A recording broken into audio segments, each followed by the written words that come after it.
জালি কুমড়া দিয়ে এখানে আমি চচ্চড়ি করেছিলাম। তো জালি কুমড়া কেটে নিয়েছিলাম, তারপর মাছগুলো করে নিয়েছিলাম, পরিষ্কার করে ধুয়ে নিয়েছিলাম। তারপর লবণ, হলুদের গুঁড়া, জিরার গুঁড়া, তেল, পেঁয়াজ টেয়াজ সব ঠিক করে রেখেছিলাম। তারপরে একটা প্যানে কুমড়াগুলো দিয়ে দেবো, সাথে পেঁয়াজ মরিচ সব দিয়ে দেবো। এখানে পেঁয়াজটা বেশি লাগবে না, পেঁয়াজের চেয়ে আপনি একটু ঝালটা বেশি দেবেন, মরিচটা, কারণ কুমড়ার তরকারি একটু ঝাল বেশি হলে ভালো লাগে খেতে।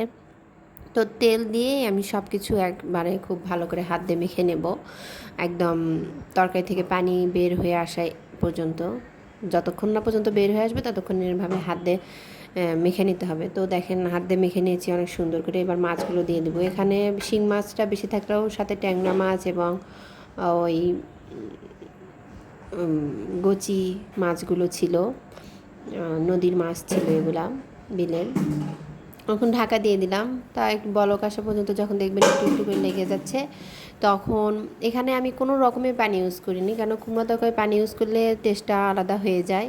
অবশ্যই লক্ষ্য রাখবেন কুমড়া তরকারি একটু পানি ইউজ করবেন না, কারণ কুমড়া থেকে প্রচুর পরিমাণ পানি বের হয়। তো এখানে ভিডিও আলোর কারণে মাছগুলো ফ্যাকাশে লাগছে, কিন্তু আসলে তা নয়, সব ঠিকঠাকই ছিল।